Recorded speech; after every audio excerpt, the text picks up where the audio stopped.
Hello everyone, I am Nikita Talisani. My teammates are Avinash Balu Kucharla and Savita Sagar. We are from Sacred Heart University, Department of Healthcare Informatics.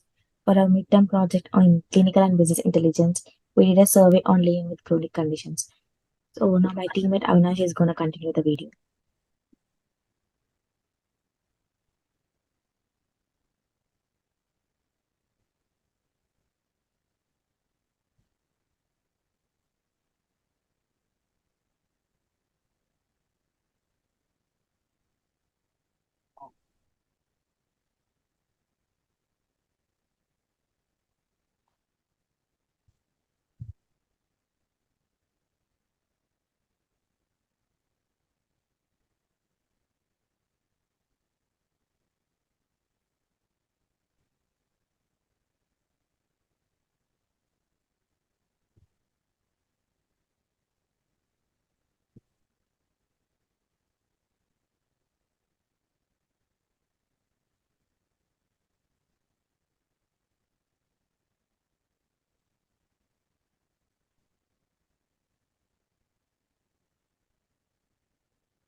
To conduct a survey on living with chronic conditions, we used a questionnaire.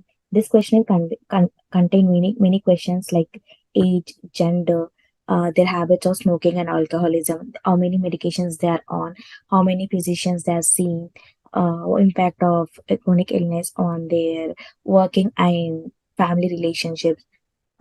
Is that are the medications covered by the insurance? If the insurance is doing any schemes to help them to encourage them in using the medications, and also the preventive measures taken by them. This is the dashboard that has the representations of our survey. This dashboard includes the information on distribution of various illnesses, habit of smoking and alcoholism, years affected due to illness, challenges faced in workplace and family, and preventive measures taken to decrease the progression of the illness. Now my teammate Savita is going to continue the video. Distribution chronic illness in the survey population. In this chart represent the distribution chronic illness with the percentiles in our survey population. It is important to note that these numbers and percentages may vary depending on the population and location being studied. In this chart, cardiovascular disease including heart diseases, hypertension and stroke are the most common chronic illness in this list with 28 cases, 919% with zero depression, and diabetes follow closely behind with 25 cases with 17% and 21 cases 15% respectively. And also asthma, chronic kidney diseases and obesity have an incidence of 20 cases, 19 cases and 12 cases respectively, making up a significant percentage of the total. COPD, epilepsy and anxiety have lower counts and percentiles on this list of 4 cases, 3 cases and 2 cases respectively, but they still represent important chronic illness that require attention and management. Next slide. Smoking and alcohol habits in the population with chronic illness. In this chart represents the number of people in the survey population with chronic illness has the habit of smoking and drinking. The highest percentage of respondents who reported being alcoholic with the age group of 36 to 50 with the percentage of 38%. And the next highest percentage with the age group of under 25 with 30% of total. The highest percentage of respondents who reported smoking was the age group of 36 to 50 with 38% and the next highest percentage under the group of 25 age with 30% of total. Overall, these tables suggest that the highest percentage of individuals who reported being alcoholic or smoking were in the age group of 36 to 50, followed by the age group of under 25. Next slide. Years of life affected due to illness. These chart represents the area of life affected due to illness with an incident rate of population belonging to different age groups. Most of the survey population has been suffering chronic illness of the duration of 1 to 3 years belonging to the age group of 36 to 50 years with the incidence of 27%. An incident of 8% is the population affected with chronic illness from 5 to 10 years belonging to 50 to 65 age group. In population of age group above 65, the years affected due to illness is 10 plus years with incidence of 15% in our survey. Next slide.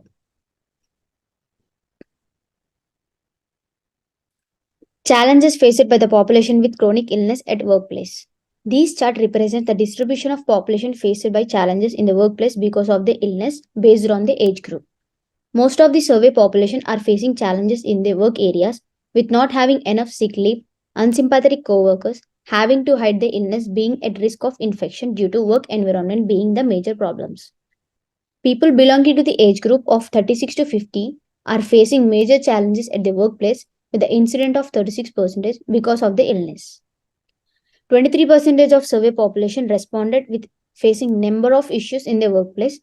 They are also people that are either self-employed or working in the smaller organization. Next slide. Impact of chronic illness on the family relations.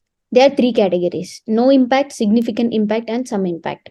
In this no impact, 43 respondent reported having number of significant impact in the family relations belonging to the age group of under 25. In significant impact, 18 people responded reported having significant impact in the daily life with majority of 36 to 50 years old. And in some impact, 41 people responded reported having some impact of daily life with most of them from 36 to 50 years age group. And next will be continued by Nikita. Preventive measures taken by the chronic ill population to slow the progression of disease. Yoga and meditation is the most commonly followed preventive measure with an incidence rate of 39% of the population. This is followed by diet and exercise. 3% of the survey population reported as not taking any preventive measures to slow down the progression of the disease. So, based on our survey on living with chronic conditions, we found some conclusions that are just only related to our survey population. The conclusions we had from this survey are: chronic ill population are suffering from cardiovascular diseases like hypertension, CAD, and stroke are the most prominent. This is followed by depression and diabetes in the second and third places respectively.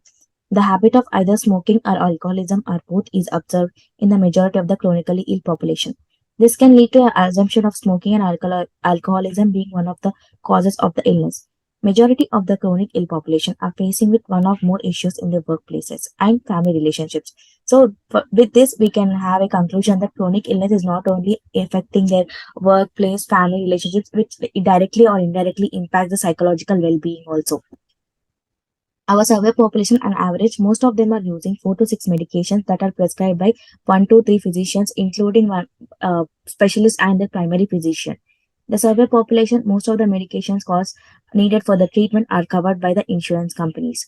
These insurance companies are also having schemes such as pamphlets, price reduction to help encourage in the medication adherence of the people. So this is the scenario that we found in the US healthcare system. But in India, most of the medication costs are not covered by the insurance companies. In conclusion, chronic illness presents significant challenges, and addressing the needs of these chronically ill people requires a holistic approach that considers the many factors that contribute to overall health and well-being. This survey gave us in-depth insight of the population that are suffering from chronic illnesses and the impacts they are having because of this. This is the conclusion we had from our survey. Thank you.